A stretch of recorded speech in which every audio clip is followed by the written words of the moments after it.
Hi guys, sa araw na ito, pag-aaralan natin paggawa ng mouth o bibig. Ang gagawin natin ay modeling clay. Yan. Itong clay na ito hindi natigas. Yan. Panoorin nyo lang guys kung paano ko i-assemble at paano ko ginagamitan ng mga tools ang paggagawa nito. Pag siya matatapos na, pinapairan ko siya ng oil. Yan. Ginagamitan ko rin siya ng brush. Yan. Para kuminis ang gawa natin.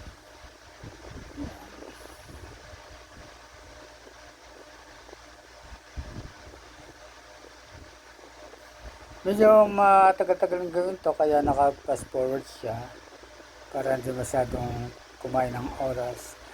Siguro susunod natin pag-aralan ng paggawa ng ilong. Yan. Sa gagawin natin series yan. Mula mata, ilong, bibig at tenga. Abangan nyo yan mga guys sa sunod kong episode o part ng aking YouTube channel.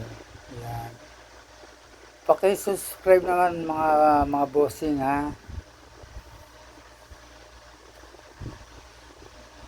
Yan, nilangis ko na siya at minimasimas para kuminis.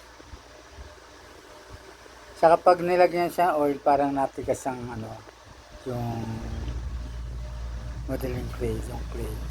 Okay, thank you guys sa panonood. See you next episode.